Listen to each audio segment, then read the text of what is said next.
गणेशाय नमः। माघ मास महात्मा व्रत कथा दूसरा अध्याय।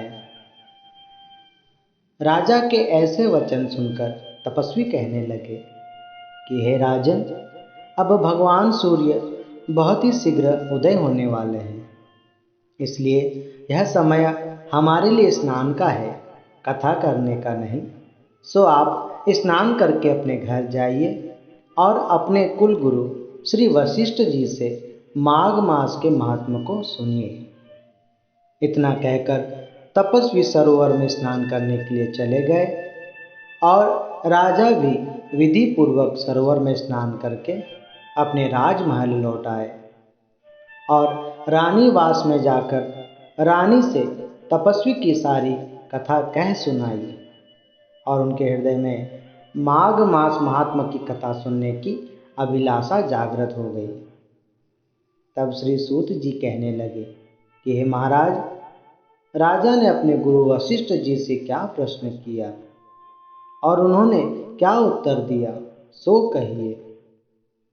श्री व्यास जी कहने लगे कि हे सूत जी, राजा दिलीप ने रात्रि को सुख से सोकर प्रातःकाल समय स्नान आदि करके अपने गुरु वशिष्ठ जी के आश्रम में जाकर उनके चरणों में उन्हें दंडवत प्रणाम कर नम्रता से पूछा कि हे गुरु जी, आपने आचार, दंड, नीति, राज्य, धर्म तथा चारों वर्णों को, चारों आश्रमों की क्रियाओं को, दान और अनेक विधान बताए हैं।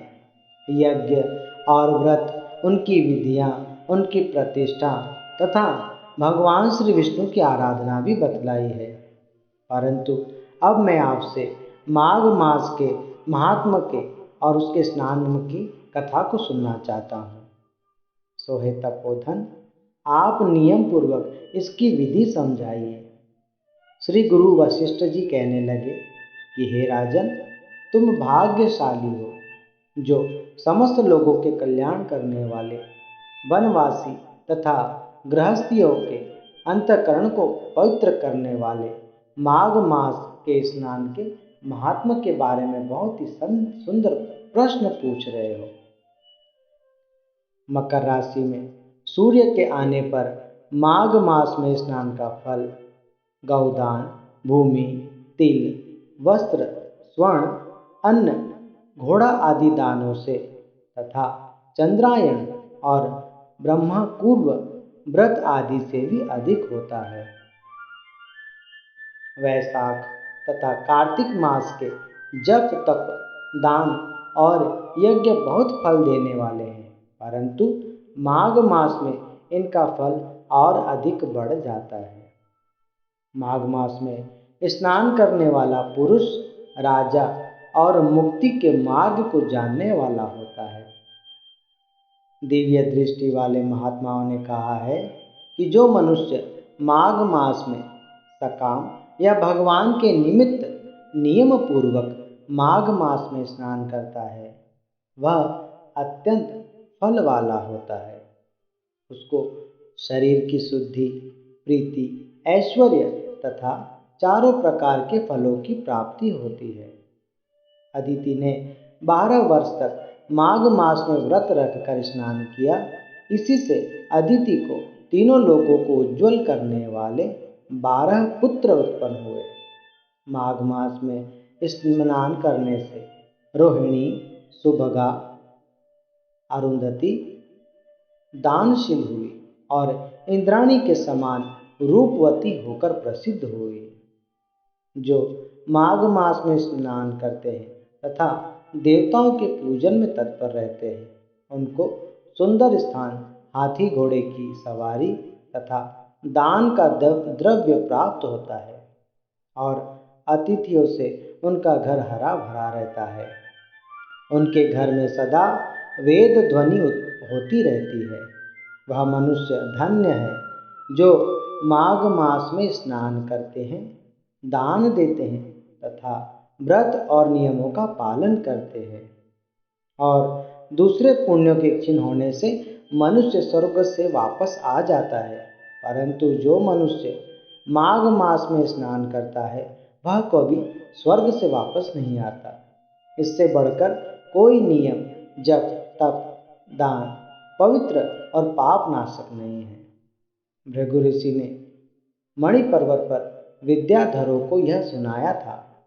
तब राजा ने कहा कि हे गुरुदेव, भृगु ऋषि ने कब मणि पर्वत पर विद्याधरों को यह उपदेश दिया था, तो आप कृपा करके मुझे बतलाइए।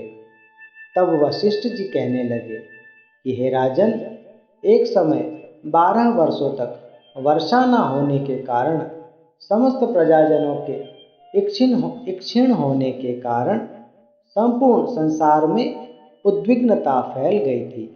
हिमालय और विंध्याचल पर्वत के मध्य का देश निर्जन होने के कारण श्राद्ध, जप, तप, दान, पूजा पाठ तथा स्वाध्याय सब छूट गए। सारा लोक विपत्ति में फंसकर प्रजाहीन हो गया था, प्रजा रहित हो गया था।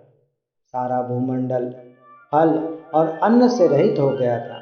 तब विंध्याचल से नीचे बहती हुई नदी के सुंदर वृक्षों से आच्छादित अपने आश्रम से निकलकर श्री भृगु ऋषि अपने शिष्यों सहित हिमालय पर्वत पर आ गए।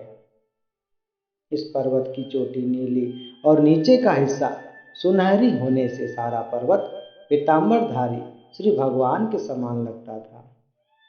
पर्वत के बीच का भाग नीला और बीच बीच में कहीं कहीं सफेद स्फटिक होने से तारों से युक्त आकाश जैसे शोभा को प्राप्त होता था। रात्रि के समय यह पर्वत दीपकों की तरह चमकती हुई दिव्य औषधियों से पूरित किसी महल की तरह शोभा को प्राप्त होता था। यह पर्वत शिखाओं पर बांसुरी बजाती और सुंदर गीत गाती हुई किन्नरियों तथा केले के पत्तों की पताकाओं से अत्यंत शोभायमान था। यह पर्वत नीलम, पन्ना, पुखराज तथा इसकी चोटी से निकलती हुई रंग बिरंगी किरणों से इंद्रधनुष के समान प्रतीत होता था। स्वर्ण आदि सब धातुओं से चमकते हुए रत्नों से चारों ओर फैली हुई अग्नि ज्वाला के समान यह शोभायमान था। इसकी कंदराओं में काम पीड़ित विद्याधरी अपने पतियों के साथ आकर रमण करती थी, और गुफाओं में ऐसे ऋषि मुनि जिन्होंने संसार के सब क्लेशों को जीत लिया हो, रात दिन वह ब्रह्म का ही ध्यान करते हैं। और कई ऐसे ऋषि जो एक हाथ में रुद्राक्ष की माला लिए हुए निरंतर भगवान की आराधना में ही लीन रहते थे। पर्वत के नीचे के भागों में जंगली हाथी अपने बच्चों के साथ क्रीड़ा करते हैं तथा कस्तूरी वाले रंग बिरंगे मृगों के झुंड इधर उधर भ्रमण करते रहते हैं। यह पर्वत सदा राजहंस तथा मोरों से भरा रहता है। इसी कारण इसको हेमकुंड कहते हैं। यहाँ पर सदैव ही देवता, गुह्यक और अप्सरा निवास करते हैं। पद्म पुराण माघ मास महात्मा बाबत दूसरा अध्याय समाप्त।